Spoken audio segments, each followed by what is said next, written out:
നമസ്കാരം live at 6 സ്വാഗതം. നോക്കാം പ്രധാന തലക്കെട്ടുകൾ.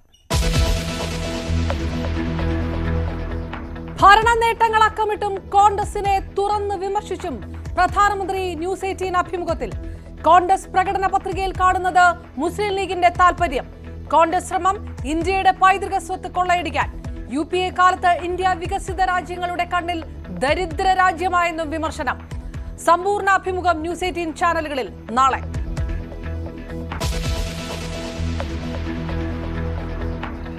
ऐसे PFI आतंकी संगठन का चुनाव में मदद करने के लिए, उनसे मदद लेने के लिए, वायनाड में एक सीट जीतने के लिए आप उसको सरेंडर कर रहे हो, उनके कारनामों का बचाव कर रहे हो। लेकिन भाजपा सरकार ने देश और समाज विरोधी PFI को बंद किया है. उससे बड़े बड़े खैरखा जेलों में सड़ रहे हैं भाई. കോൺഗ്രസിനെതിരെ പ്രധാനമന്ത്രി വയനാട്ടിൽ ജയിക്കാൻ PFIയുടെ സഹായം തേടി. താലിമാല പോലും തട്ടിയെടുക്കുമെന്നും മോദി. കനയ്യ കുമാറിന്റെ സ്ഥാനാർത്ഥിത്വത്തിൽ കോൺഗ്രസിൽ പ്രതിഷേധം. ഡൽഹി PCC അധ്യക്ഷൻ രാജിവെച്ചു. ഇങ്ങനെ ഒരാളെ കണ്ടാൽ ഉടനടി രാഷ്ട്രീയം, എൻ്റെ രാഷ്ട്രീയമൊക്കെ അങ്ങനെ ഒരു ദിവസം ഒരാളെ കാണുമ്പോൾ അങ്ങ് മാറിപ്പോകുന്നതാണ്. എന്താ അതിൻ്റെ ലക്ഷ്യം? കമ്മ്യൂണിസ്റ്റ് പാർട്ടിയും മാർക്സിസ്റ്റിനെയും ഇടതുപക്ഷ പ്രസ്ഥാനത്തെയും തകർക്കുക എന്ന ലക്ഷ്യം വെച്ചുകൊണ്ട് നടത്തിയിട്ടുള്ളൊരു നടപടിക്രമങ്ങളാണ്. അതിൽ അനാവശ്യമായിട്ട് തന്നെ മുഖ്യമന്ത്രിയുടെയൊക്കെ പേരൊക്കെ വലിച്ചെടുക്കുക. ജാവ്ദേക്കർ കൂടിക്കാഴ്ചയിൽ വിശദീകരണവുമായി EP ജയരാജൻ. തനിക്കെതിരെ ആസൂത്രിത ഗൂഢാലോചന. മാധ്യമങ്ങൾക്കും വിമർശനം. വിവാദത്തിൽ CPIക്ക് അതൃപ്തി. CPM സെക്രട്ടേറിയറ്റ് നാളെ. EPക്കെതിരെ നടപടിക്ക് സാധ്യത.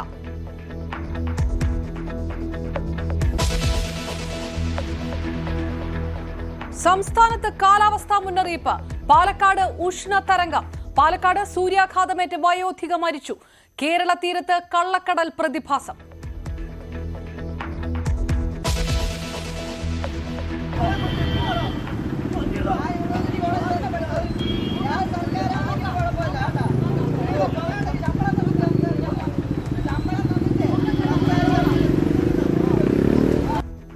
KSRTC ബസ് ഡ്രൈവറും ആര്യ രാജേന്ദ്രനുമായി നടു റോഡിൽ തർക്കം. അപകടകരമായി ബസ് ഓടിച്ചെന്ന് മേയർ. ഡ്രൈവർ മോശമായി പെരുമാറിയെന്ന ആര്യ. കേസെടുത്ത് പോലീസ്. റിപ്പോർട്ട് തേടി ഗതാഗത മന്ത്രി.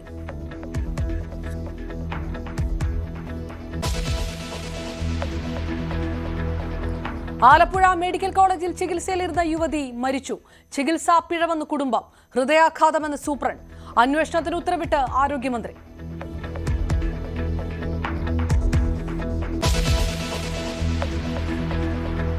പാലാരിവട്ടത്ത് വാക്ക് തർക്കത്തിൽ ഒരാളെ കുത്തിക്കൊന്നു. കോഴിക്കോട് ഓട്ടോ ഡ്രൈവറെ വെട്ടിക്കൊന്നു.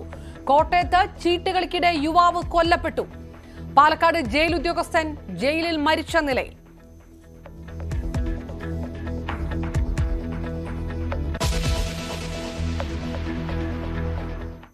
വാർത്തകളിലേക്ക് വിശദമായി നോക്കാം. തെരഞ്ഞെടുപ്പ് വാർത്തകൾ.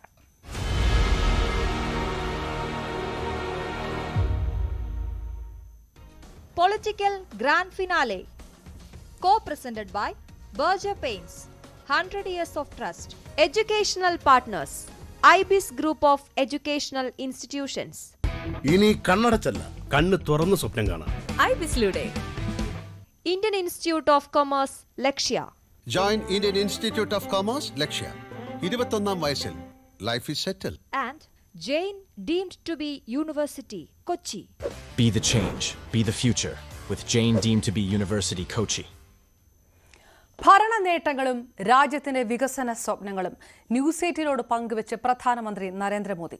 കോൺഗ്രസിനും UPA സർക്കാരിനും കടുത്ത വിമർശനമാണ് മോദി അഭിമുഖത്തിൽ ഉയർത്തിയത്. UPA ഭരണകാലത്ത് ഇന്ത്യ വികസ്വര രാജ്യങ്ങളുടെ കണ്ണിൽ ദരിദ്ര രാജ്യമായി മാറിയ കാഴ്ചയാണ് കണ്ടത്. വാജ്പേയി പ്രധാനമന്ത്രിയായിരുന്ന 1998-ൽ ഇന്ത്യയുടെ പ്രതിശീർഷ GDP പിയർ ഗ്രൂപ്പിലെ മറ്റുള്ള രാജ്യങ്ങളുമായി താരതമ്യം ചെയ്യുമ്പോൾ 30%. ഇത് വാജ്പേയി ഭരണകാലത്ത് 35% ഉയർന്നു. എന്നാൽ പിന്നീടെത്തിയ UPA സർക്കാരിന്റെ കാലത്ത് ഈ കണക്ക് 30%ത്തിലേക്ക് താഴ്ന്നു. പിന്നീട് താൻ അധികാരത്തിലെത്തിയ ശേഷം കഠിന പ്രയത്നത്തിലൂടെ ഇപ്പോൾ അത് 42% ഉയർന്നതായി മോദി പറഞ്ഞു. UPA ഭരണകാലത്ത് പല രാജ്യങ്ങളും വികസനത്തിൽ ഇന്ത്യയെ കടത്തിവെട്ടി മുന്നേറി. ഇത്തവണ കോൺഗ്രസ് പുറത്തിറക്കിയ പ്രകടന പത്രികയിൽ മുസ്ലിം ലീഗിന്റെ താൽപര്യങ്ങളുണ്ടെന്ന് തോന്നുന്നു. സത്യം പറയേണ്ടത് തന്റെ ഉത്തരവാദിത്തമായതിനാലാണ് ഇക്കാര്യങ്ങൾ തുറന്നടിക്കുന്നതെന്നും Modi. Network 18 group editor Rahul Joshi, news 18 Kannada editor Hariprasad, news 18 Lokmat anchor Vilas Bade എന്നിവർക്ക് നൽകിയ അഭിമുഖത്തിൽ പറഞ്ഞു.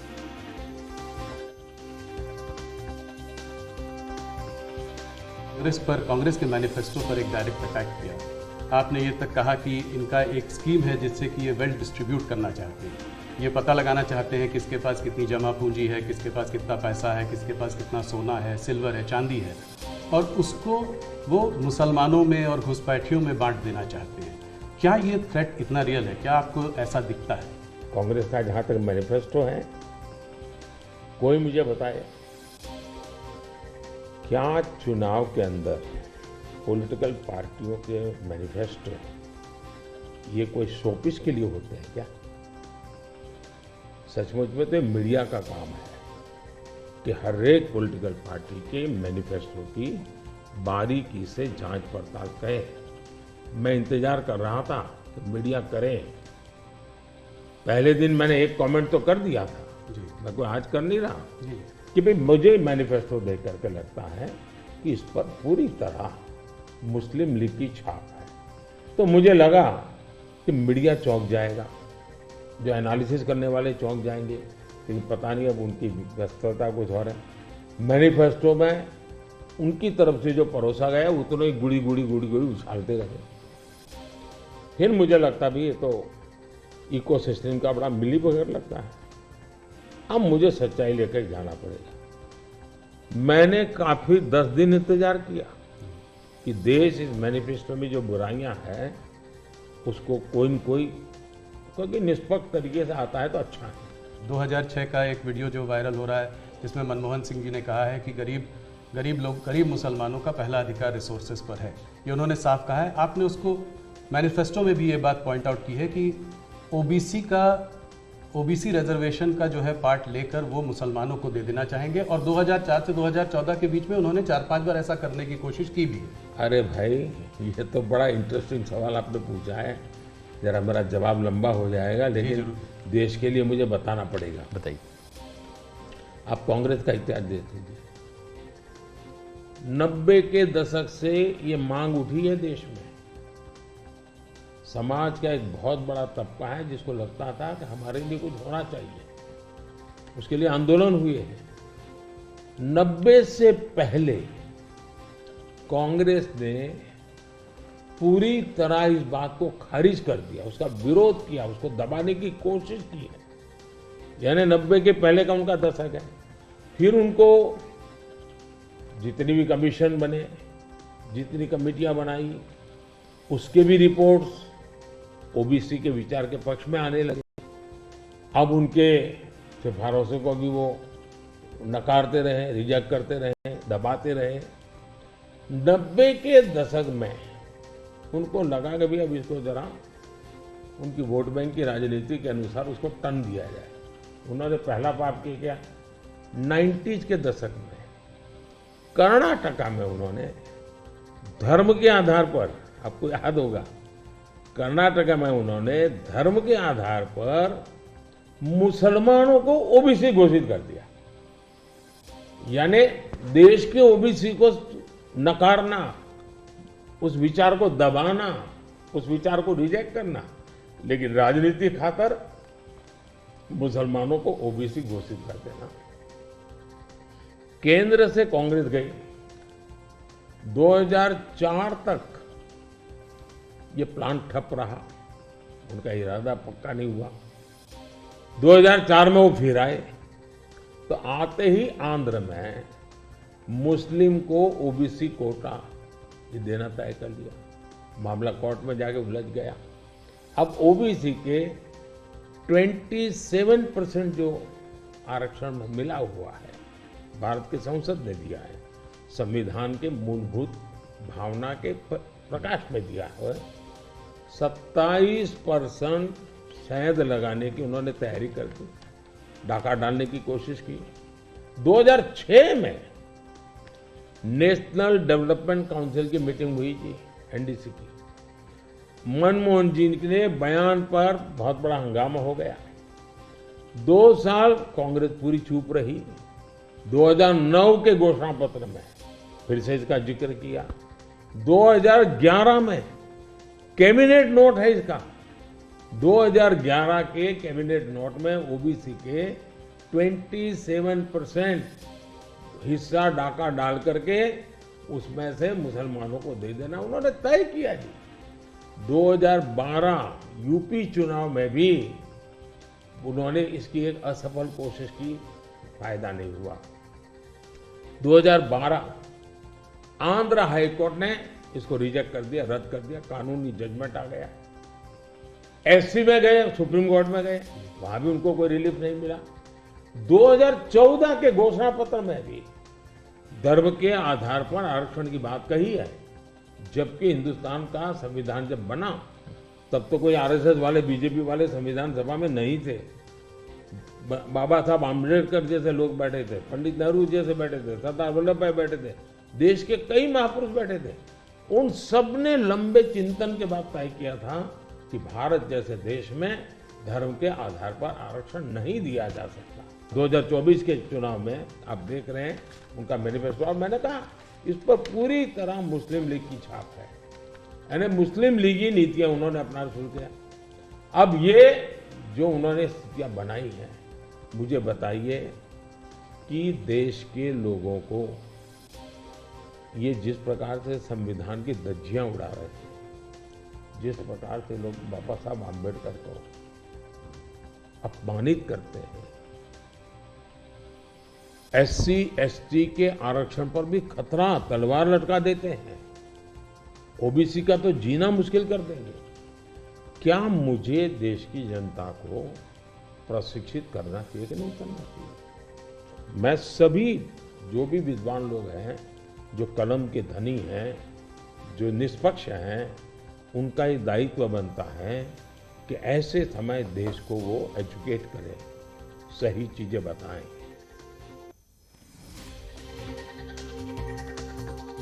കോൺഗ്രസുകാർ ഇന്ത്യയുടെ പൈതൃകത്തെ കൊള്ളയടിക്കുന്നതിനെ കുറിച്ചാണ് സംസാരിക്കുന്നതെന്നും മോദി പറഞ്ഞു. സാം പിത്രോദ പറയുന്നത് പിന്തുടർച്ചാവകാശ നികുതി വരുമെന്നാണ്.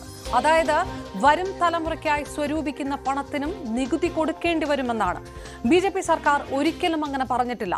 കോൺഗ്രസ് ഭരണത്തിൽ വന്നാൽ ദേശീയ തലത്തിൽ സാമൂഹിക സാമ്പത്തിക സർവേ നടത്തുമെന്നാണ് രാഹുൽ ഗാന്ധി പറയുന്നത്. ഇന്ത്യ അരനൂറ്റാണ്ട് ഭരിച്ച കോൺഗ്രസ് ആണ് ഇന്നത്തെ എല്ലാ പ്രശ്നങ്ങൾക്കും കാരണമായിരിക്കുന്നത്. എന്തിനാണ് ഈ അവസ്ഥ ഉണ്ടാക്കിയതെന്നതിന് അവർ ആദ്യം മറുപടി പറയട്ടെ എന്നും പ്രധാനമന്ത്രി ന്യൂസ് 18 നൽകിയ അഭിമുഖത്തിൽ പറഞ്ഞു. सैम पित्रोदा जी ने जो है इनहेरिटेंस टैक्स की बात की, जो हम लोगों की जमा पूंजी है, जब हम अपने लोग पूरा बचाते हैं अपने फैमिली के लिए, जब हम उसको अपने आने वाली जनरेशन को देंगे तो उस पर भी टैक्स लगेगा, और ये टैक्स बहुत बड़ा टैक्स हो सकता है।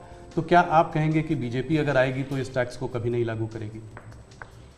भारतीय जनता पार्टी क्या करेगी, हमारे मैनिफेस्टो में साफ हमने लिख करके लाए हुए। अब उन्होंने कहीं सगुफा छोड़ दिया तो मैं भी वो झंडा लेके घूमूंगा, ये सवाल आपके मन में कैसे आ जाता है?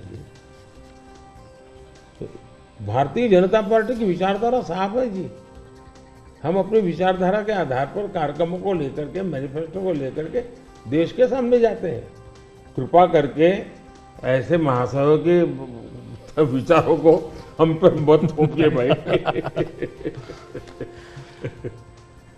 मोदी जी, राहुल गांधी ने एक बात और कही है, वो कहते हैं कि जब वो सरकार अगर उनकी आएगी तो वो एक नेशनल एक्सरे कराएंगे। इसी से जुड़ा सवाल है, इसीलिए मैं पूछना चाह रहा हूँ, एक नेशनल एक्सरे कराएंगे। बात सिर्फ कास्ट सेंसस की नहीं है जो कि वो करते आए हैं, उस पर भी मैं आपका मत जानना चाहूँगा, मगर बात वो कहते हैं इससे आगे है।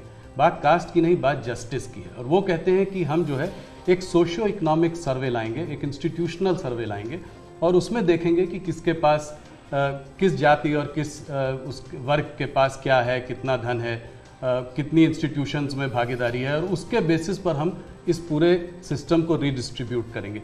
इसको आप कैसे देखते हैं? सबसे पहले तो इस देश में जो लोग अपने आप को राजनीति के एक्सपर्ट मानते हैं,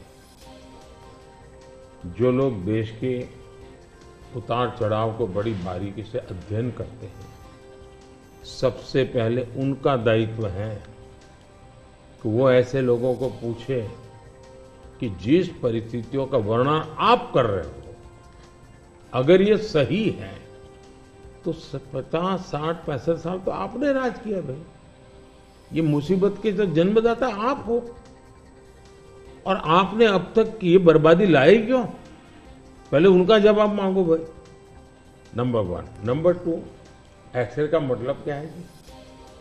मतलब हर परिवार में जाना, घर घर छापा मारना, अगर किसी अनाज के डिब्बे में किसी महिला ने अपने गहने छपा के रखे हैं, उसको भी एक्सरे किया जाएगा, उनके गहने ले लिए जाएंगे, जमीनों का हिसाब किताब किया जाएगा, और फिर उसको रिडिस्ट्रीब्यूट करेंगे। ये दुनिया में एक माओवादी विचार ने सब किया हुआ है, दुनिया बर्बाद हो चुकी है। ये पूरी तरह अर्बन नक्सल उस सोच का सीधा सीधा प्रकटीकरण है। और इसलिए मैनिफेस्टो आने के 10 दिन के बाद भी ये जो जमात आए दिन लिखा पट्टी करती है ना, वो चुप रही, उनके प्रोटेक्शन में चुप रही है। तब मिलके मेरी जिम्मेवारी बन जाती है कि देश को जगाना कि भाई देखिए आपको लूटने की ये तरकीब हो रही है। और दूसरा पार्ट है, डॉक्टर मनमोहन सिंह जी वगैरह, उन्होंने हर बार कहा है कि भाई जो भी संपत्ति होगी इस पर पहला अधिकार किसका होगा। तो हिसाब किताब बहुत साफ है, वो क्या करना चाहते हैं।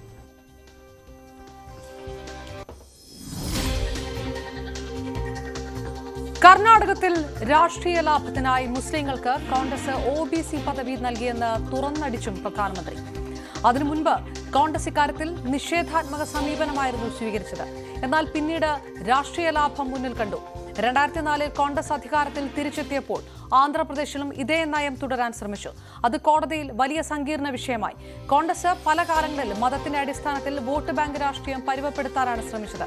ഇത് ജനങ്ങളും കോടതിയും പരാജയപ്പെടുത്തുകയായിരുന്നു. കോൺഗ്രസ് മുന്നോട്ട് വയ്ക്കുന്ന ആശയം SC/ST സംവരണത്തെ വരെ അട്ടിമറിക്കുന്നതാണെന്നും പ്രധാനമന്ത്രി പറഞ്ഞു.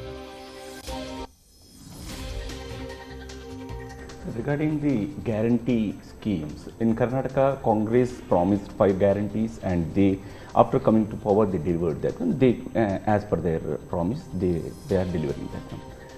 Now, whereas in BJP is more, in the last election, you lost there. Only 66 seats you were able to win there, BJP able to win there. Now again Yediyurappa जी का लीडरशिप और उसका बेटा का लीडरशिप में ज़्यादा फोकस हो रहा है. इसका वजह से थोड़ा सा बीजेपी के अंदर भी कुछ लोग नाराज़ भी है उधर. वो एक्चुअली आपका मन में कर्नाटका में अभी बीजेपी कितना सीट जीत सकते हैं, क्या है? नंबर 1, कर्नाटका की जनता पश्चाताप कर रही है कि हमने इतनी बड़ी गलती कर दी, इनको बिठा दिया. तो जन समर्थन हमारा कम नहीं हुआ है, जन समर्थन हमारा बढ़ा है. लेकिन इन्होंने इतने ही कम समय में CM कौन, अभी भी वो बात सेटल नहीं हुई है. शपथ हुआ है CM का, लेकिन सेटल नहीं हुआ है. अपने आप को CM मानने वाले लोग बहुत है उसमें.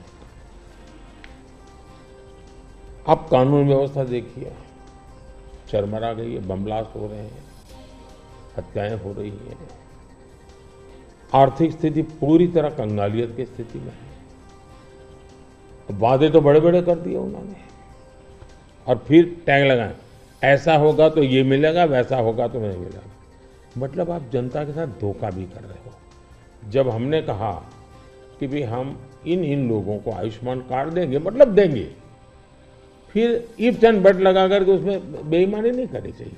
अभी जब हमने कहा कि हम 70 साल से ऊपर के किसी भी वर्ग के व्यक्ति होंगे, इनको आयुष्मान कार्ड देंगे, मतलब देंगे. आप में ये हिम्मत होनी चाहिए. उन्होंने किसानों की जो योजना थी वो रद्द कर दी, किसान सम्मान निधि.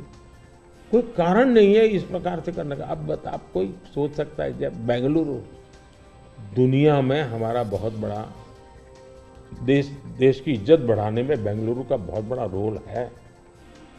दुनिया में जब जाते हैं ना, तो बेंगलुरु कहते ही ऐसा लगता है वो जैसा परिचित है.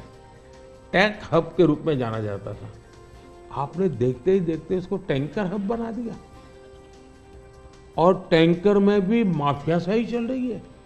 पानी के लिए लोग तरस रहे हैं। अगर ये जो हालत उन्होंने कर दी है, अब युवाओं के स्कॉलरशिप आपने संख्या भी कर दी, अमाउंट भी कम कर दी, यानी एक के बाद एक आपने ऐसे नेगेटिव काम किए हैं।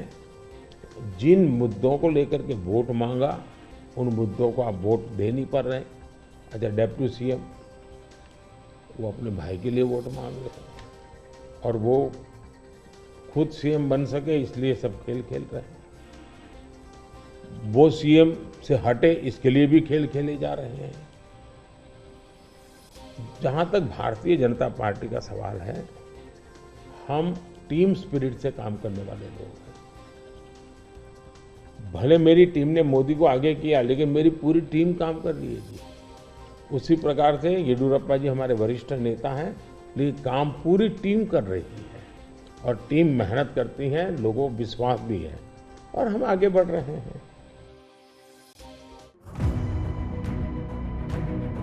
आपने जो है राजस्थान में एक रैली में कांग्रेस के मैनिफेस्टो पर एक डायरेक्ट अटैक किया।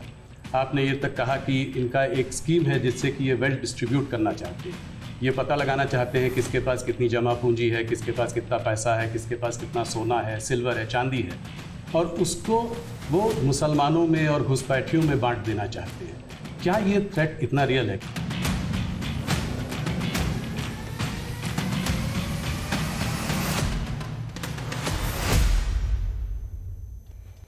വയനാട്ടിൽ ജയിക്കാൻ കോൺഗ്രസ് നിരോധിത സംഘടനയായ പോപ്പുലർ ഫ്രണ്ടിന്റെ സഹായം തേടിയെന്ന് പ്രധാനമന്ത്രി നരേന്ദ്രമോദി.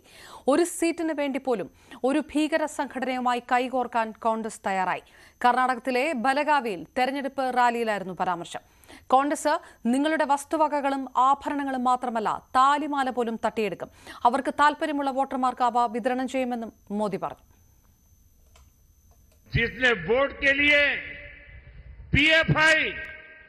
जो आतंकवाद को पनाह देने वाला देश विरोधी संगठन, जिस पर मोदी सरकार ने प्रतिबंध लगा दिया है, ऐसे पीएफआई आतंकी संगठन का चुनाव में मदद करने के लिए, उनकी मदद लेने के लिए, वायनाड में एक सीट जीतने के लिए आप उसको सरेंडर कर रहे हो कि वो चुनाव अगर जीत गए तो पूरे देश का एक्सरे करेंगे, आपकी प्रॉपर्टी का एक्सरे किया जाएगा, बैंक के लॉकर का एक्सरे किया जाएगा, महिलाओं के पास स्त्री धन कितना है, गहने कितने हैं, सोना कितना है, मंगलसूत्र कहां पड़ा है, इसका एक्सरे किया जाएगा।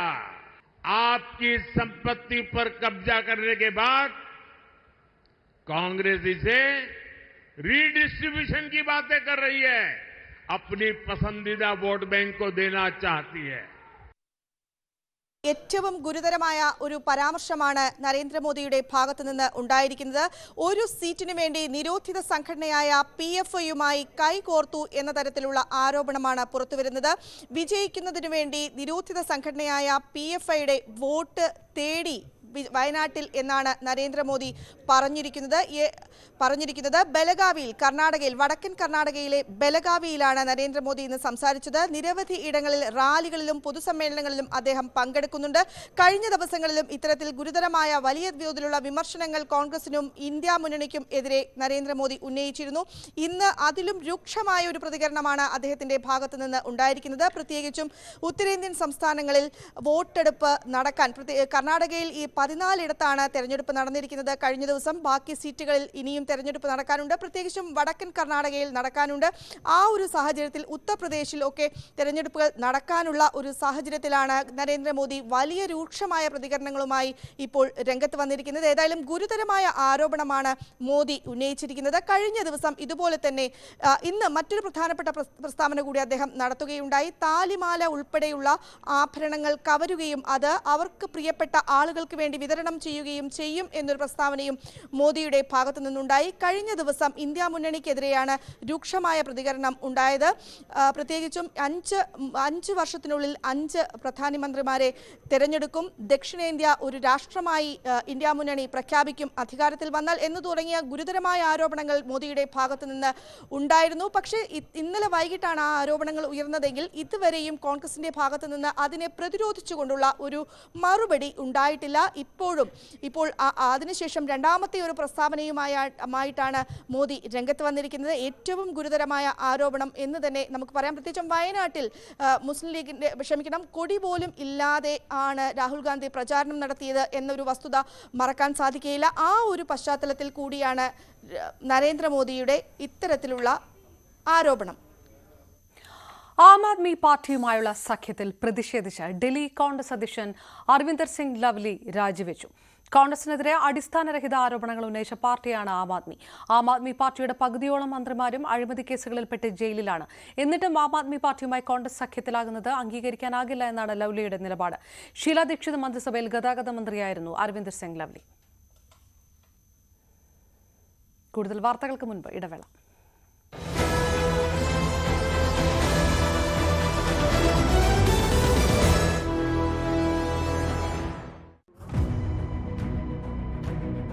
ऑपोजिशन की सारी पार्टीज, राहुल गांधी, कांग्रेस, सब ये कहते हैं कि मोदी जी ये जो है मैच फिक्सिंग कर रहे हैं इस चुनाव पर। उन्होंने कहा है कि ईडी, सीबीआई और ईवीएम के बिना आप चुनाव नहीं जीत सकते। क्या कहेंगे आप?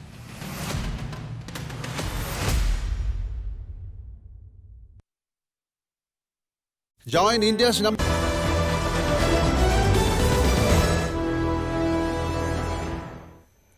തന്റെ രാഷ്ട്രീയം ഒരു ദിവസം ഒരാളെ കാണുമ്പോൾ മാറുന്നതല്ലെന്ന് ഇ പി ജയരാജൻ. മുഖ്യമന്ത്രിയുടെ പേര് അനാവശ്യമായി വലിച്ചൊഴിച്ചു. അതുകൊണ്ടാണ് മാധ്യമങ്ങളോട് പ്രതികരിച്ചത്. വൈദേഹത്തിലെ പരിശോധനയ്ക്ക് പിന്നാലെയാണ് പ്രകാശ് ജാവ്ദേക്കറെ കണ്ടെത്തുന്ന ആരോപണം അടിസ്ഥാനരഹിതമാണെന്നും ഇ പി പറഞ്ഞു. ഇപ്പോഴും ഇലക്ഷൻ്റെ തലേ ദിവസം ഈ വാർത്ത പ്രസിദ്ധീകരിച്ചത് ആസൂത്രിതമായിട്ടായിരുന്നു.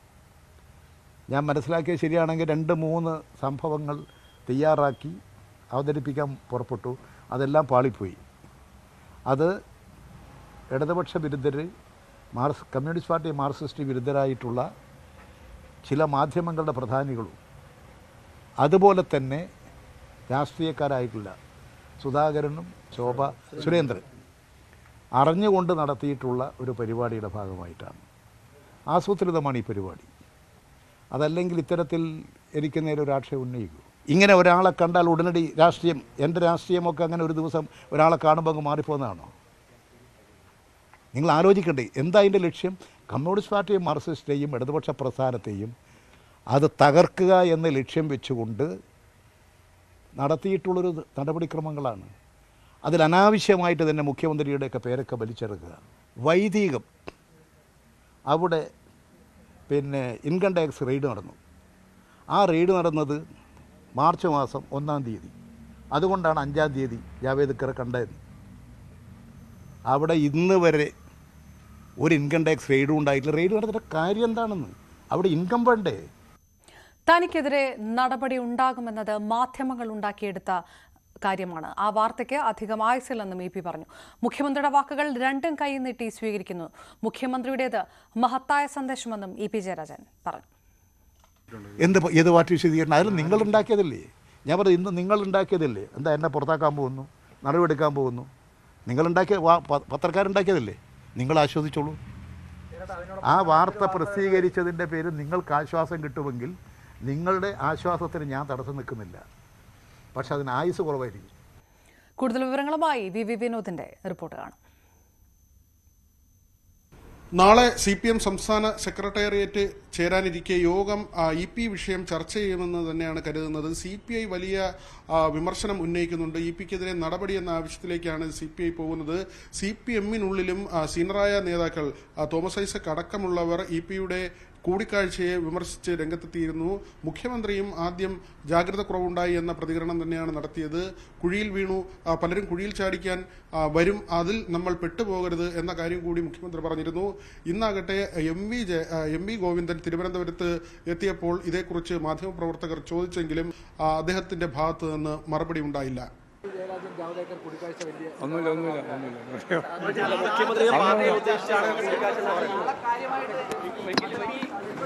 പ്രകാശ് ജാവദേക്കറുമായുള്ള കൂടിക്കാഴ്ചയെ ന്യായീകരിക്കുകയാണ് ഇ പി ജയരാജൻ. ഒരാൾ വീട്ടിലേക്ക് വന്നാൽ എങ്ങനെയാണ് ഇറങ്ങിപ്പോകാൻ പറയുക എന്ന ചോദ്യമാണ് ഇ പി ഉന്നയിക്കുന്നത്. മാത്രവുമല്ല, മാധ്യമങ്ങൾക്കും UDF-നുമാണ് ഇ പിയുടെ വിമർശനം. അദ്ദേഹം പറയുന്നത് ഇത് ഒരു ഗൂഢാലോചനയുടെ ഭാഗമാണ്, തിരഞ്ഞെടുപ്പ് ദിവസം ഇത് പുറത്തുവിടാൻ നേരത്തെ തന്നെ തീരുമാനിച്ചിരുന്നതാണെന്ന് പറയുന്നു. അപ്പോഴും ദല്ലാൽ നന്ദകുമാറിനെയോ പ്രകാശ് ജാവദേക്കറിനെയോ അവിടെ വീട്ടിലേക്ക് എത്തിയത് ഏതെങ്കിലും ഒരു ഗൂഢാലോചനയുടെ ഭാഗമായാണ് എന്ന് പറയാൻ ഇ പി തയ്യാറാകുന്നുമില്ല. ഈ വിവാദം യഥാർത്ഥത്തിൽ ബോധപൂർവം ചില മാധ്യമങ്ങളും അതുപോലെ തന്നെ UDF-ഉം ചേർന്നുണ്ടാക്കിയിട്ടുള്ളതാണ്. ഞങ്ങളെപ്പോലുള്ള ആളുകൾക്കെതിരെ ബ്ലാക്ക്മെയിൽ ചെയ്യുമ്പോൾ, ഞങ്ങളെ വ്യക്തിഹത്യ നടത്തുമ്പോൾ എന്തെങ്കിലും 1% സത്യത്തിന്റെ അംശങ്ങളുണ്ടോ എന്ന് പരിശോധിക്കണ്ടേ? മുഖ്യമന്ത്രി എല്ലാവർക്കും ഒരു സന്ദേശമാണ് കൊടുത്തത്. അതായത് മുഖ്യമന്ത്രി എല്ലാവർക്കും ഉള്ളതാണ്, മാധ്യമക്കാർക്കും. ജാവേദ്കറോടൊപ്പം വന്നിരിക്കുന്നത് ദല്ലാളല്ലേ? എന്നെ അങ്ങനെ ചതിക്കാൻ വിചാരിച്ചാലും നടക്കില്ല. ഞാൻ നല്ലതുപോലെ ഓരോ കാര്യം തിരിച്ചറിയുന്നുണ്ട്. അതുകൊണ്ട് പലർക്കും വേണ്ടി അവരുടെ താല്പര്യങ്ങൾക്ക് വേണ്ടി ചിലപ്പോൾ അവർ വഴിവിട്ട് ഉപയോഗിക്കുന്നുണ്ടാവും. എന്നെ ദുരുപയോഗപ്പെടുത്താനൊന്നും അവർക്കാർക്കും സാധിക്കില്ല. UDF വിഷയം ആളിക്കത്തിക്കുകയാണ്. മുഖ്യമന്ത്രിയുടെ അറിവോടെയായിരുന്നു കൂടിക്കാഴ്ച എന്ന ആരോപണമാണ് ഉന്നയിക്കുന്നത്. ലാവ്ലിൻ കേസ് ഉൾപ്പെടെ സെറ്റിലാക്കുന്നതിന് ഒരു വശത്ത് CPM-ഉം അതോടൊപ്പം തൃശ്ശൂരോ തിരുവനന്തപുരത്തോ ഒരു അക്കൗണ്ട് തുറക്കുന്നതിന് BJP-യും തയ്യാറെടുത്തിരുന്നു. അതിന്റെ പേരിലുണ്ടായ ഒരു ബാന്ധവമാണ് ഇതെന്ന കാര്യം UDF ആരോപിക്കുകയും ചെയ്യുന്നു. VV Vinod, news 18, Thiruvananthapuram. സംസ്ഥാനത്തെ തെരഞ്ഞെടുപ്പ് നടത്തിപ്പിലെ ഗുരുതര വീഴ്ചകൾ പരിശോധിക്കണമെന്നാവശ്യപ്പെട്ട് കേന്ദ്ര തെരഞ്ഞെടുപ്പ് കമ്മീഷന് കത്ത് നൽകി VD സതീശൻ. സുതാര്യവും നീതിപൂർവകവുമായിട്ടല്ല വോട്ടെടുപ്പ് നടന്നത്. 2 വോട്ടുകൾക്കിടയിലെ കാലതാമസം പല ബൂത്തുകളിലും പ്രശ്നങ്ങളുണ്ടാക്കി. കനത്ത ചൂടിൽ മണിക്കൂറുകളോളം കാത്തുനിന്നിട്ടും വോട്ട് ചെയ്യാനാകാതെ നിരവധി പേർ മടങ്ങി. 6 മണിക്ക് മുൻപ് ബൂത്തിലെത്തിയ പലർക്കും വോട്ട് ചെയ്യാനായില്ല. ഇത്തരം വീഴ്ചകളെക്കുറിച്ച് സ്വതന്ത്രമായ അന്വേഷണം നടത്തണമെന്നും പ്രതിപക്ഷ നേതാവ് ആവശ്യപ്പെട്ടു. UDF-ന് കഴിഞ്ഞ തവണ കിട്ടിയ 19 സീറ്റുകൾ കിട്ടില്ല എന്ന് SNDP യോഗം ജനറൽ സെക്രട്ടറി വെള്ളാപ്പള്ളി നടേശൻ. എന്നാൽ കൂടുതൽ സീറ്റ് UDF-നായിരിക്കും. സുരേഷ് ഗോപി ജയിക്കില്ല. ഇരു മുന്നണികളുടെയും ന്യൂനപക്ഷ പ്രീണനം കാരണം BJP-ക്ക് വോട്ട് കൂടുമെന്നും വെള്ളാപ്പള്ളി പറഞ്ഞു. എല്ലാം ഒഴിവാക്കാമായിരുന്നു അദ്ദേഹത്തെ. അദ്ദേഹം ചെറിയൊരാളല്ല, നമ്മളെ കൂട്ടുള്ള ആളല്ല. അദ്ദേഹം പാർട്ടിയുടെ വളരെ സീനിയറായ ഒരാൾ. അതിനെല്ലാം അദ്ദേഹം LDF-ന്റെ കൺവീനറാണ്. പാർട്ടി അറിയാതെയാണ് പോയത്. അല്ലെങ്കിൽ പോയി വന്ന ശേഷവും പാർട്ടി റിപ്പോർട്ട് ചെയ്തിരുന്നെങ്കിൽ കുഴപ്പമില്ല. ഇതുവരെ പാർട്ടി പറയാതെയും റിപ്പോർട്ട് ചെയ്യാതെയും ഇരുന്നുവെങ്കിൽ അത് കമ്മ്യൂണിസ്റ്റ് പാർട്ടിയുടെ ആ നയവും പരിപാടിയും ചട്ടക്കൂടും അനുസരിച്ച് അത് തെറ്റ് തന്നെയാണ്. അത് പറഞ്ഞാൽ ജയിക്കത്തില്ല. ആരാ ജയിക്കലെന്ന് പറഞ്ഞു? ജയിക്കാൻ യാതൊരു സാധ്യതയും. മൊത്തം സീറ്റ് കണക്കാക്കുമ്പോൾ പിന്നെ കോൺഗ്രസ്സുകാർക്ക് കഴിഞ്ഞ പ്രാവശ്യം കിട്ടിയ സീറ്റ് അത്രയും 19 സീറ്റ് അവർ കിട്ടിയതാണ്. അത്രയും കിട്ടുമെന്ന് എനിക്ക് തോന്നുന്നില്ല. അതിൽ വല്ല കുറവ് വന്നേക്കാം. എന്നാലും ഏറ്റവും കൂടുതൽ കിട്ടാൻ പോകുന്നത് അവർ തന്നെയാണ്. ശോഭ കൂടുതൽ വോട്ട് മേടിച്ചാൽ അതിൻ്റെ ഗുണം ആരിഫുണ്ടാവും. കൂടുതൽ വോട്ട് മേടിച്ചാൽ, കാരണം കുറഞ്ഞ വോട്ട് മേടിക്കുന്നുള്ളത് അതിൻ്റെ ഗുണം വേണു ഉണ്ടാകും, കേസ് വേണുഗോപാലിനുണ്ടാകും. അങ്ങനെ നമുക്ക് പറയാൻ സാധിക്കുള്ളൂ. അത്രയും നല്ല ടൈറ്റ് ഫൈറ്റാണ് ഇവിടെ. കോഴിക്കോട് തിരുവമ്പാടിയിൽ തെരഞ്ഞെടുപ്പിന്റെ തലേദിവസം BJP പ്രവർത്തകന്റെ വീട്ടിൽ നിന്ന് തുണിത്തരങ്ങൾ കണ്ടെത്തിയ സംഭവത്തിൽ കേസെടുത്തു. BJP പ്രവർത്തകൻ കാനാട്ട് രഘുലാലിന്റെ വീട്ടിൽ നിന്നാണ് ലോഡ് കണക്കിന് വസ്ത്രങ്ങൾ കണ്ടെത്തിയത്. ഇവ വോട്ടർമാരെ സ്വാധീനിക്കാൻ കൊണ്ടുവന്നതാണെന്നാണ് കേസ്. രഘുലാലിന്റെ വീട്ടിലേക്ക് കണ്ടെയ്നർ ലോറിയിൽ ബോക്സുകൾ എത്തിച്ചതായി പോലീസിന് വിവരം ലഭിച്ചിരുന്നു. ഇതിന്റെ അടിസ്ഥാനത്തിൽ തെരഞ്ഞെടുപ്പ് ഫ്ലൈയിംഗ് സ്ക്വാഡിന്റെ പരിശോധനയിലാണ് വസ്ത്രങ്ങൾ കണ്ടെത്തിയത്. പോലീസിന്റെ സഹായത്തോടെ സാധനങ്ങൾ കസ്റ്റഡിയിലെടുത്തു. ഫ്ലൈയിംഗ് സ്ക്വാഡ് ഉദ്യോഗസ്ഥന്റെ പരാതിയിൽ കോടതി നിർദ്ദേശപ്രകാരം കേസെടുക്കുകയായിരുന്നു. ജനപ്രാതിനിധ്യ നിയമപ്രകാരമാണ് കേസെടുത്തത്.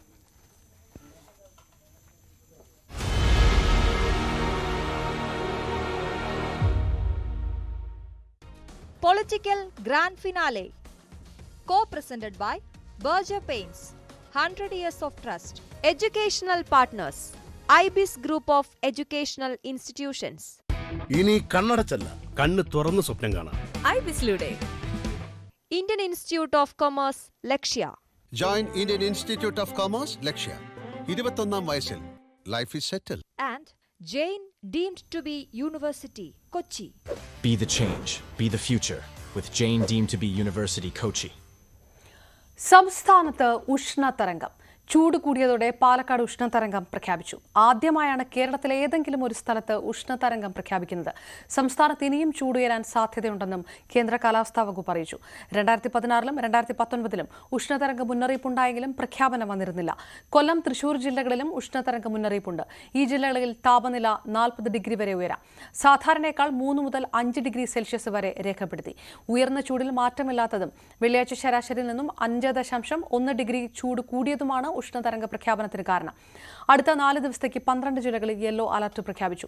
കൊല്ലം, തൃശൂർ ജില്ലകളിൽ ഉയർന്ന താപനില 40 ഡിഗ്രി സെന്റിഗ്രേഡ് വരെയും, കോഴിക്കോട്, കണ്ണൂർ ജില്ലകളിൽ ഉയർന്ന താപനില 38 ഡിഗ്രി സെന്റിഗ്രേഡ് വരെയും, ആലപ്പുഴ, കോട്ടയം, എറണാകുളം, മലപ്പുറം, കാസർഗോഡ്, പത്തനംതിട്ട ജില്ലകളിൽ ഉയർന്ന താപനില 37 ഡിഗ്രി വരെയും, തിരുവനന്തപുരം ജില്ലയിൽ ഉയർന്ന താപനില 36 ഡിഗ്രി വരെയും ഉയരാൻ സാധ്യതയുണ്ടെന്നാണ് കേന്ദ്ര കാലാവസ്ഥാ വകുപ്പിന്റെ മുന്നറിയിപ്പ്.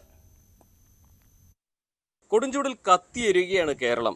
സംസ്ഥാനത്ത് ആദ്യമായി ഉഷ്ണതരംഗം ഉണ്ടാകുമെന്ന ഒരു പ്രഖ്യാപനം കൂടി ഔദ്യോഗികമായിട്ട് വന്നിരിക്കുകയാണ്. ഇന്നലെ പാലക്കാടാണ് കാലാവസ്ഥാ നിരീക്ഷണ കേന്ദ്രം ഈ ഒരു പ്രഖ്യാപനം നടത്തിയത്. 2016-ലും 19-ലും ഇതുപോലെ ഉഷ്ണതരംഗം മുന്നറിയിപ്പ് ഉണ്ടായിരുന്നുവെങ്കിലും പ്രഖ്യാപനം ഉണ്ടായിരുന്നില്ല. പക്ഷേ അത്തരത്തിൽ ഈ ഒരു സാഹചര്യത്തിലേക്ക് അന്ന് ചൂട് എത്തുകയും ചെയ്തിരുന്നില്ല.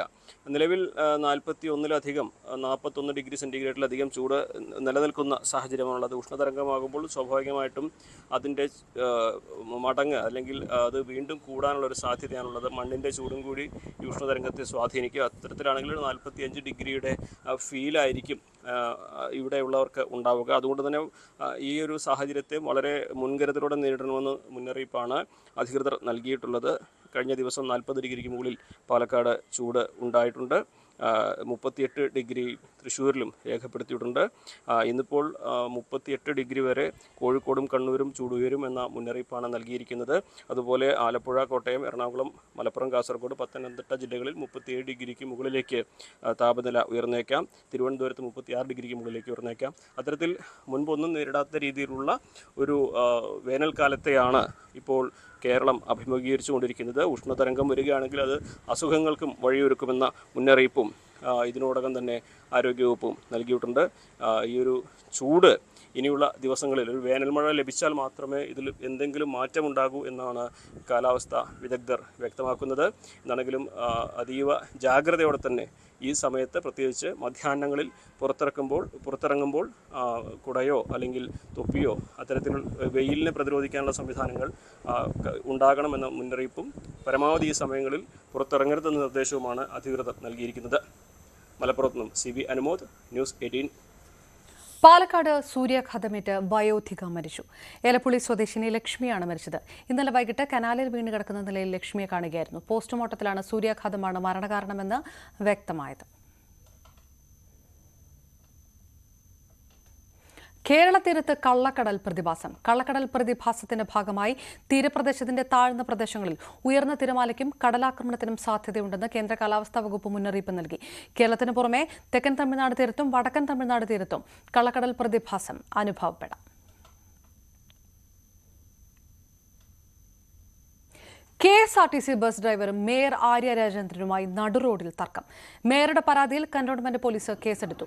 അപകടകരമായി ബസ് ഓടിച്ചെന്ന് ആരോപിച്ചായിരുന്നു രാത്രി ബസ് തടഞ്ഞത്.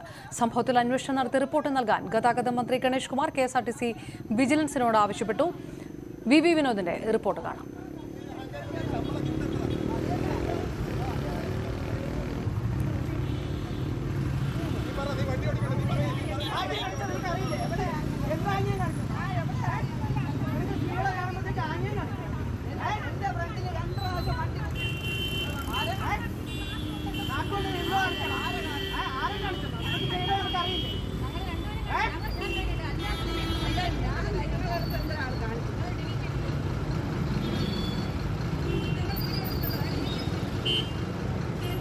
കഴിഞ്ഞ ദിവസം രാത്രിയായിരുന്നു സംഭവം. മേയറും കുടുംബവും സ്വകാര്യ വാഹനത്തിൽ സഞ്ചരിക്കുകയായിരുന്നു. ഈ സമയത്താണ് PMGയിൽ വെച്ച് അപകടകരമായ രീതിയിൽ KSRTC ബസ് മേയറും കുടുംബവും സഞ്ചരിച്ചിരുന്ന വാഹനത്തിന് നേരെ പാഞ്ഞ് എത്തിയത്. നിയന്ത്രണം വിട്ട നിലയിലായിരുന്നു ഈ വാഹനത്തിന്റെ സഞ്ചാരമെന്ന് മേയർ പറയുന്നു. അപകടകരമായി ഡ്രൈവർ വാഹനം ഓടിക്കുകയായിരുന്നു. മാത്രവുമല്ല ഈ വാഹനത്തെ നോക്കി അസഭ്യം പറയുകയും അങ്ങനെ ആംഗ്യം കാണിക്കുകയും ചെയ്തു. മറ്റ് 2 വാഹനങ്ങളിലും ഇതുപോലെ ഈ ബസ് ഇടിക്കാനുള്ള ശ്രമം നടന്നു. ഈ സമയം മേയറുടെ ഭർത്താവും MLAയുമായ സച്ചിൻ ദേവ് ഈ വാഹനത്തിൽ ഉണ്ടായിരുന്നു. ഇവർ സ്വകാര്യ വാഹനത്തിൽ ഒരു ചടങ്ങിൽ പങ്കെടുക്കുന്നതിന് വേണ്ടി കുടുംബസമേതമാണ് മേയറും ഒപ്പമുള്ളവരും യാത്ര ചെയ്തിരുന്നത്. പിന്നീട് ഈ ബസ് തടയുകയും ഡ്രൈവറോട് ഇങ്ങനെ മോശമായി പെരുമാറിയതിനും ഈ നിയന്ത്രണമില്ലാതെ വാഹനം ഓടിച്ചതിനുമുള്ള കാരണങ്ങൾ അത് ചോദിച്ചു. ഇത് വാക്കേറ്റത്തിലേക്ക് പോവുകയായിരുന്നു. പിന്നീട് പോലീസിൽ പരാതി നൽകി. മേയറുടെ പരാതിയുടെ അടിസ്ഥാനത്തിൽ ഡ്രൈവർക്കെതിരെ കേസെടുത്തിട്ടുണ്ട്. ഇതിനിടെ ഡ്രൈവർ മേയറെ വിളിച്ച് മാപ്പ് പറഞ്ഞു. എങ്കിലും നിയമ നടപടിയുമായി മുന്നോട്ട് പോകാനുള്ള തീരുമാനത്തിലാണ് മേയർ ആര്യ രാജേന്ദ്രൻ ഉള്ളത്. VV Vinod, news 18 Thiruvananthapuram. Alappuzha medical കോളേജിൽ പ്രസവശേഷം അണുബാധ ഉണ്ടായ 31-കാരി ചികിത്സയിലിരിക്കെ മരിച്ചു. അമ്പലപ്പുഴ കരൂർ സ്വദേശിനി ഷിബിനയാണ് മരിച്ചത്. അണുബാധയെ തുടർന്ന് ഷിബിനയുടെ കരൾ ഉൾപ്പെടെയുള്ള ആന്തരികാവയവങ്ങൾക്ക് തകരാർ സംഭവിച്ചിരുന്നു. അതേസമയം പ്രസവത്തിന് മുൻപേ അണുബാധ ഉണ്ടായിരുന്നതായും ഹൃദയാഘാതമാണ് മരണകാരണമെന്നും ആശുപത്രി അധികൃതർ പ്രതികരിച്ചു. കുടുംബം മുഖ്യമന്ത്രിക്ക് പരാതി നൽകി. സംഭവത്തിൽ അന്വേഷണത്തിന് ആരോഗ്യമന്ത്രി നിർദ്ദേശം നൽകി. മാർച്ച് 26-നാണ് ഷിബിന വണ്ടാനം മെഡിക്കൽ കോളേജിൽ പ്രസവിക്കുന്നത്. തുടർന്ന് കടുത്ത ശാരീരിക ബുദ്ധിമുട്ടുകൾ ഉണ്ടായിട്ടും ഷിബിനയെ വിട്ടയച്ചതായി കുടുംബം മുഖ്യമന്ത്രിക്ക് നൽകിയ പരാതിയിൽ പറയുന്നു. മാർച്ച് 30-ന് അസഹനീയമായ ശാരീരിക ബുദ്ധിമുട്ടുകൾ മൂലം വീണ്ടും ആശുപത്രിയിലെത്തി. അപ്പോഴും അധികൃതർ വേണ്ടത്ര ഗൗരവം കാട്ടിയില്ലെന്നും ബന്ധുക്കൾ ആരോപിക്കുന്നു. കരളിന് ഉൾപ്പെടെ അണുബാധ ബാധിച്ചതിനാൽ ഡയാലിസിസ് അടക്കം ആരംഭിച്ചിരുന്നു. ആരോഗ്യത്തോടുകൂടി BP ഷുഗർ ഒരു പ്രശ്നമില്ല. 21-ാം തീയതി അഡ്മിറ്റ് ചെയ്ത് 22, 23, 24, 25 ഒക്കെ കുഴപ്പമില്ല. യൂറിനറി ഇൻഫെക്ഷൻ മാത്രമേ ഉള്ളൂ. ആ യൂറിനറി ഇൻഫെക്ഷന് അവർ മരുന്ന് കൊടുത്തപ്പോൾ ഗ്രോത്ത് ഉണ്ടെന്ന് പറഞ്ഞു. കൾച്ചർ ചെയ്തതിന്റെ റിസൾട്ടിൽ അവർ ഫോളോ അപ്പ് ചെയ്തിട്ടില്ലെന്നുള്ളതാണ് തോന്നുന്നത്. കാരണം അതിന്റെ കൂടെ ഈ ബാക്ടീരിയയും കൂടെ കയറിയപ്പം അത് രണ്ടും കൂടെ ഇതായതാണെന്ന് തോന്നുന്നു. ഡയാലിസിസ് ചെയ്തു, PD ചെയ്തു. അവർക്ക് 29-ാം തീയതി 30-ാം തീയതി PD ചെയ്തു. PD ചെയ്തപ്പോൾ BP ഡൗൺ ആയി. അതിനുശേഷം 3 ദിവസം PD കണ്ടിന്യൂ ചെയ്തു. അണുബാധയാണ്, ക്ലെപ്സീലിയ എന്ന് പറയുന്ന ഒരു ബാക്ടീരിയ കയറിയിരിക്കുന്നത്. ഈ അണുബാധ എങ്ങനെ വന്നെന്ന് അവർക്കറിയത്തില്ല. ഷിബിനയുടെ രക്തത്തിൽ അണുബാധ ഉണ്ടായിരുന്നതായി ആശുപത്രി അധികൃതരും സ്ഥിരീകരിക്കുന്നു. പ്രസവത്തിന് മുൻപേ ഇതുണ്ടായിരുന്നു എന്നതാണ് അധികൃതരുടെ വാദം. എന്നാൽ പ്രസവത്തിന് മുമ്പുള്ള രക്തപരിശോധനകളിലൊന്നും അണുബാധ കണ്ടെത്തിയിരുന്നില്ല എന്നത് ബന്ധുക്കളുടെ ആരോപണത്തിന് ശക്തി പകരുന്നു. ഇന്നലെ വെന്റിലേറ്ററിലേക്ക് മാറ്റിയ ഷിബിന ഇന്ന് മരണപ്പെടുകയായിരുന്നു.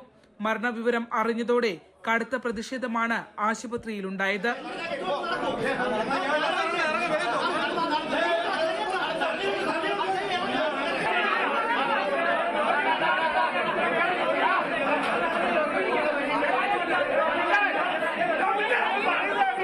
അതേസമയം പ്രസവത്തിന് 3 ദിവസം മുമ്പ് തന്നെ രോഗിക്ക് മൂത്രാശയത്തിൽ അണുബാധ ഉണ്ടായിരുന്നുവെന്നും ചികിത്സയിലൂടെ മെച്ചപ്പെട്ട ശേഷം 2 തവണ ഹൃദയാഘാതമുണ്ടായതാണ് മരണകാരണമെന്നും medical college superintendent Abdul Salam പറഞ്ഞു. സംഭവത്തിൽ പോലീസും ആരോഗ്യമന്ത്രിയുടെ നിർദ്ദേശാനുസരണം ആരോഗ്യ വകുപ്പും അന്വേഷണം ആരംഭിച്ചു. ന്യൂസ് 18 ആലപ്പുഴ. സംസ്ഥാനത്ത് അംഗനവാടികൾക്ക് ഒരാഴ്ച അവധി പ്രഖ്യാപിച്ചു. ഉഷ്ണതരംഗ സാധ്യതാ മുന്നറിയിപ്പിന്റെ പശ്ചാത്തലത്തിലാണ് തീരുമാനം. ആരോഗ്യവകുപ്പ് ജാഗ്രതാ നിർദ്ദേശം നൽകിയിരുന്നു. കുട്ടികൾക്ക് നൽകേണ്ട സപ്ലിമെന്ററി ന്യൂട്രീഷൻ വീട്ടിലെത്തിക്കും. അംഗനവാടികളുടെ മറ്റ് പ്രവർത്തനങ്ങൾക്ക് മാറ്റമുണ്ടാകില്ല. വീണ്ടും ഇടവേള.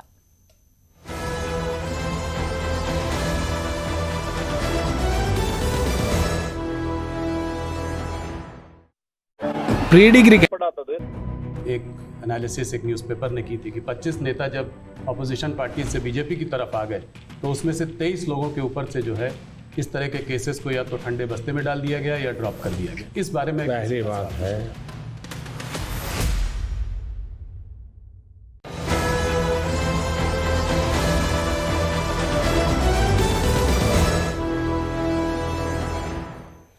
കൊച്ചിയിൽ നിന്ന് മസ്കറ്റിലേക്ക് പോകേണ്ടിയിരുന്ന എയർ ഇന്ത്യ വിമാനം വൈകിയതിൽ പ്രതിഷേധം. സാങ്കേതിക തകരാർ കാരണമാണ് വിമാനം വൈകിയത്. രാവിലെ 8:30-ക്കാണ് വിമാനം പുറപ്പെടേണ്ടിയിരുന്നത്. വൈകിട്ട് 4:56-നാണ് വിമാനം പുറപ്പെട്ടത്. വിവരങ്ങളുമായി നവമി ദിനേശ് ചേരുന്നു. ഇത്രയും മണിക്കൂർ വൈകി വിമാനം പുറപ്പെടേണ്ട ഒരു സാഹചര്യം, ഏത് രീതിയിലായിരുന്നു യാത്രക്കാരുടെ പ്രതിഷേധം നവമി? അപർണ, ഇന്ന് നെടുമ്പാശ്ശേരി, എറണാകുളം കൊച്ചി നെടുമ്പാശ്ശേരി വിമാനത്താവളത്തിൽ നിന്നും 2 ഫ്ലൈറ്റുകളാണ് വൈകി ഓടിയത്. അതിലേറെ യാത്രക്കാരെ ഏറെ വലച്ചത് ഇന്ന് പുലർച്ചെ, അതായത് ഇന്ന് രാവിലെ 8:30 പുറപ്പെടേണ്ട മസ്കറ്റിലേക്ക് പുറപ്പെടേണ്ട വിമാനമാണ് സാങ്കേതിക തകരാറ് കാരണം വൈകിയത്. അതിനാൽ ഏറെ നേരം വൈകുന്നേരം ഏകദേശം 5 മണിയോടുകൂടിയാണ് പിന്നീട് വിമാനം പുറപ്പെട്ടത്. അതുവരെ യാത്രക്കാരുടെ വലിയ രീതിയിലുള്ള ഒരു പ്രതിഷേധം അവിടെ നിലനിന്നിരുന്നു. തങ്ങൾക്ക് പകരം ഒരു വിമാനം ഏർപ്പെടുത്തണം, അല്ലെങ്കിൽ തങ്ങളുടെ ക്യാൻസൽ ചെയ്തതിനു ശേഷം തങ്ങളുടെ തുക തിരിച്ചു തരണം എന്നീ 2 ആവശ്യങ്ങളായിരുന്നു ഇവർ പ്രധാനമായും ഉന്നയിച്ചത്. അതോടൊപ്പം തന്നെ ഷാർജയിലേക്ക് പുറപ്പെടേണ്ട വിമാനവും ഇന്ന് വൈകിയിരുന്നു. പുലർച്ചെ 2:15 പുറപ്പെടേണ്ട ഷാർജ വിമാനമായിരുന്നു വൈകിയത്. ഇതും യന്ത്ര തകരാറ് തന്നെയായിരുന്നു അത് വൈകാൻ കാരണം. പിന്നീട് മറ്റൊരു വിമാനം ഏർപ്പെടുത്തി അതിലെയായിരുന്നു ഷാർജയിലേക്കുള്ള യാത്രക്കാരെ അയച്ചത്. ആ വിമാനം പിന്നീട് യന്ത്ര തകരാറുകൾ പരിഹരിച്ച ശേഷമാണ് അത് മസ്കറ്റിലേക്ക് യാത്രക്കാരുമായി പുറപ്പെട്ടത്. 3 കുട്ടികളും 3 കുട്ടികളടക്കം 186 യാത്രക്കാരായിരുന്നു മസ്കറ്റിലേക്ക് പോകേണ്ടിയിരുന്ന. ഷാർജയിലേക്ക് പോകാതെ ക്യാൻസലായ യന്ത്ര തകരാറ് കാരണം ക്യാൻസലായ വിമാനമാണ് പിന്നീട് ശരിയാക്കി അത് മസ്കറ്റിലേക്ക് അയക്കുകയും ചെയ്തത്. അപർണ. നവമി ദിനേശ് വിവരങ്ങൾ നൽകി.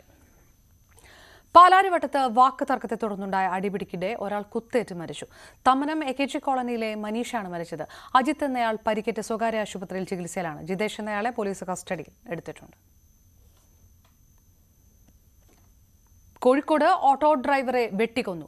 ഇന്ന് രാവിലെ 6:30-ക്കാണ് ഓട്ടോ ഡ്രൈവറായ ശ്രീകാന്ത് കൊല്ലപ്പെട്ടത്. ഓട്ടോയിലുണ്ടായിരുന്ന ആളാണ് ആക്രമിച്ചതെന്ന് പോലീസ് പറഞ്ഞു. ഒരാളെ കസ്റ്റഡിയിലെടുത്തിട്ടുണ്ട്. കോഴിക്കോട് വെള്ളയിൽ കൊലപാതക കേസിലെ പ്രതിയായ ശ്രീകാന്താണ് കൊല്ലപ്പെട്ടത്. വെള്ളയിൽ പോലീസും അന്വേഷണം ആരംഭിച്ചു. കോട്ടയത്ത് ചീട്ടുകളിക്കിടെ ഉണ്ടായ വാക്ക് തർക്കത്തിനിടെ യുവാവ് കൊല്ലപ്പെട്ടു. കൊല്ലപ്പള്ളി മങ്കര സ്വദേശി ലിബിൻ ജോസാണ് കൊല്ലപ്പെട്ടത്. ബന്ധുവിന്റെ കുട്ടിയുടെ ആദ്യ കുർബാന സ്വീകരണ ചടങ്ങിനെത്തിയതായിരുന്നു ലിബിനും സുഹൃത്തുക്കളും. മദ്യപാനവും ചീട്ടുകളിയും നടക്കുന്നതിനിടെ മറ്റൊരാളുമായി വാക്ക് തർക്കമുണ്ടായി. തുടർന്ന് ലിബിനെ കത്രിക ഉപയോഗിച്ച് കുത്തുകയായിരുന്നു. പ്രതിയായ യുവാവിന്റെ അറസ്റ്റ് പോലീസ് ഇതുവരെ രേഖപ്പെടുത്തിയിട്ടില്ല. ഇടുക്കിയിൽ ഫേസ്ബുക്കിൽ ലൈവ് ഇട്ട ശേഷം യുവാവ് ജീവനൊടുക്കി. ആലഞ്ചുവട് സ്വദേശി വിഷ്ണുവാണ് ജീവനൊടുക്കിയത്. കുടുംബ പ്രശ്നങ്ങളെ തുടർന്ന് ഭാര്യയുമായി അകന്നു കഴിയുകയായിരുന്നു. ഫേസ്ബുക്കിലെ ലൈവ് കണ്ട് സുഹൃത്തുക്കളെത്തി വാതിൽ തകർത്ത് അകത്ത് കയറിയെങ്കിലും മരണം സംഭവിച്ചിരുന്നു. മുൻപും ഇയാൾ നിരവധി തവണ ആത്മഹത്യയ്ക്ക് ശ്രമിച്ചിട്ടുണ്ട്. ജയിൽ ഉദ്യോഗസ്ഥൻ ജയിലിൽ മരിച്ച നിലയിൽ. പാലക്കാട് മലമ്പുഴ ജില്ലാ ജയിലിൽ ജോലിക്കിടെ ഉദ്യോഗസ്ഥനെ മരിച്ച നിലയിൽ കണ്ടെത്തി. അസിസ്റ്റന്റ് സൂപ്രണ്ട് മുരളീധരനാണ് മരിച്ചത്. ഓഫീസിലെ മുറിയിൽ വീണ് കിടക്കുന്ന നിലയിലായിരുന്നു. പാലക്കാട് ജില്ലാ ആശുപത്രിയിൽ എത്തിച്ചെങ്കിലും ജീവൻ രക്ഷിക്കാനായില്ല. ഹൃദയാഘാതമാണ് മരണകാരണമെന്നാണ് പ്രാഥമിക നിഗമനം. ഇനി നോക്കാം സ്വർണം വെള്ളി നിരക്കുകൾ. കവിത ഗോൾഡ് ആൻഡ് ഡയമണ്ട്സ് ഇന്നത്തെ സ്വർണം വെള്ളി നിരക്കുകൾ നിങ്ങൾക്കായി സമർപ്പിക്കുന്നത്. വലിയ സ്വപ്നങ്ങൾ, വലിയ സന്തോഷങ്ങൾ, വലിയ collection. Kavitha gold and diamonds. സ്വർണം 22 ക്യാരറ്റ് ഗ്രാമിന് 6650 രൂപ, പവന് 53,200. 18 ക്യാരറ്റ് ഗ്രാമിന് 5570, പവന് 44,560 രൂപയും. വെള്ളി ഗ്രാമിന് 87 രൂപ, കിലോയ്ക്ക് 87,000 രൂപ. കവിത ഗോൾഡ് ആൻഡ് ഡയമണ്ട്സ് ഇന്നത്തെ സ്വർണം വെള്ളി നിരക്കുകൾ നിങ്ങൾക്കായി സമർപ്പിക്കുന്നത്. വലിയ സ്വപ്നങ്ങൾ, വലിയ സന്തോഷങ്ങൾ, വലിയ collection. Kavitha gold and diamonds. പൂർണ്ണമാകുന്ന ലൈവ് at 6. നമസ്കാരം.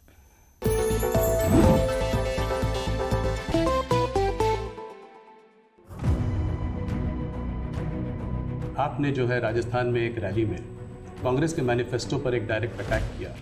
आपने ये तक कहा कि इनका एक स्कीम है जिससे कि ये वेल्थ डिस्ट्रीब्यूट करना चाहते हैं. ये पता लगाना चाहते हैं किसके पास कितनी जमा पूंजी है, किसके पास कितना पैसा है, किसके पास कितना सोना है, सिल्वर है, चांदी है, और उसको वो मुसलमानों में और घुसपैठियों में बांट देना चाहते हैं. क्या ये थ्रेट इतना रियल है?